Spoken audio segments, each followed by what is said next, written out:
22 अक्टूबर को खबर आई थी कि अमेरिका ने रशिया की दो सबसे बड़ी तेल कंपनियों रोजनेफ्ट और लुकोइल पर सैंक्शन लगा दिए हैं, यानी कि प्रतिबंध लगा दिया गया है। इसके पीछे डोनाल्ड ट्रंप, जो अमेरिकी राष्ट्रपति हैं, उन्होंने तर्क दिया कि इस तरीके से रशिया की इकोनॉमी पर चोट किया जा सकता है और जो युद्ध चल रहा है यूक्रेन के साथ उसे थोड़ा रोका जा सकता है, क्योंकि इकोनॉमी जो फंडिंग अगर रुकेगी तो जाहिर सी बात है कि हथियार वगैरह भी रोके जा सकते हैं उनकी सप्लाई, जिससे युद्ध में असर पड़ेगा, यानी कि युद्ध रोका जा सकता है, ऐसा ट्रंप का तर्क था। 23 अक्टूबर को पुतिन का इन सैंक्शंस पर जवाब आया। उन्होंने कहा कि मॉस्को वॉशिंगटन के दबाव के आगे झुकने वाला नहीं है।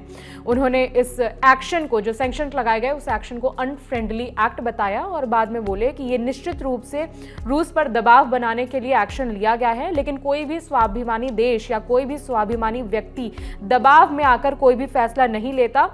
रूस, अमेरिका या किसी भी दूसरे देश के आगे झुकने वाला नहीं है।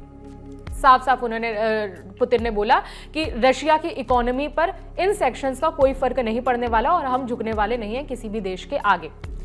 यही सवाल 24 अक्टूबर को एक वीडियो सामने आया। एक पत्रकार ने डोनाल्ड ट्रंप से सवाल किया। उन्होंने कहा कि आपने सैंक्शन लगाए हैं, लेकिन पुतिन तो कह रहे हैं कि रशिया की इकोनॉमी को कोई फर्क नहीं पड़ने वाला है। इस पर आपकी क्या प्रतिक्रिया है? तो डोनाल्ड ट्रंप थोड़ा हंसते मुस्कुराते हुए जवाब देते हैं, एक चैलेंज देते हुए कहते हैं कि मुझे बहुत खुशी है कि पुतिन इस तरीके से महसूस करते हैं कि कोई फर्क नहीं पड़ता, लेकिन इस बारे में हम आज से 6 महीने बाद बात करेंगे, फिर देख लेंगे कि क्या होता है। यानी कि अभी रुक जाओ, अगर सैंक्शन लगाएं तो धीरे धीरे उसका असर दिखेगा और हम 6 महीने बाद इस पर बात करेंगे। एक तरीके से चुनौती देते हुए ट्रंप ने पुतिन के लिए ऐसा अपना स्टेटमेंट दिया और उन्होंने कहा कि बाद में देखेंगे कि कितना फर्क पड़ता है। रशियन ऑयल पर सैंक्शंस की बात हो रही है तो बैकग्राउंड में भी ले चलते हैं। आपको बता दें कि जब रशियन ऑयल के सैंक्शन की बात हो रही थी, उसी के साथ साथ एक और दावा किया जा रहा था।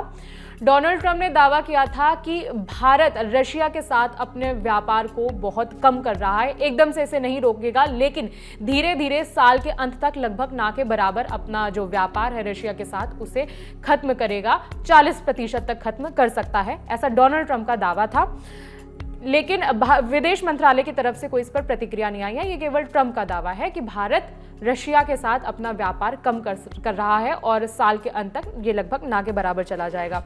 लेकिन अगर ये दावा जो ट्रंप कर रहे हैं, ये दावा सच होता है और अमेरिका और भारत के बीच में जो ट्रेड को लेकर बातचीत चल रही है वो बातचीत सफल हो जाती है, तो भारत को इससे फायदा हो सकता है। मीडिया रिपोर्ट्स में ऐसी खबरें चल रही हैं कि जो भारत पर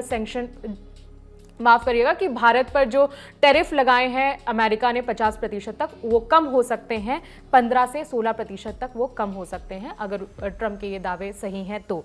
और आपको ये भी बता दें कि फ़ोन पर बातचीत हुई दिवाली के बाद प्रधानमंत्री मोदी और ट्रंप की, दोनों नेताओं ने एक्स पर इसकी जानकारी भी दी।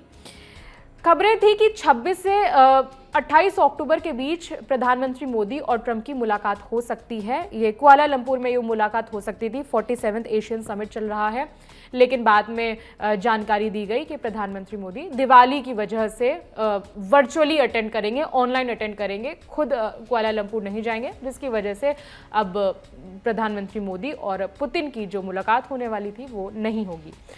अभी मतलब पूरी खबर का लबोलुआब ये है कि पुतिन का कहना है कि रशियन ऑयल पर जो सैंक्शन लगाए गए हैं उससे उनकी इकोनॉमी पर, रशिया की इकोनॉमी पर कोई फर्क नहीं पड़ेगा, लेकिन ट्रंप ने चेतावनी दी है, चैलेंज दिया है कि अभी रुक जाइए, 6 महीने बाद इस पर बात करेंगे। अपडेट्स बाकी हम आप तक पहुंचाते रहेंगे। मेरा नाम है विभावरी, देखते रहिए दी लेलन टॉप।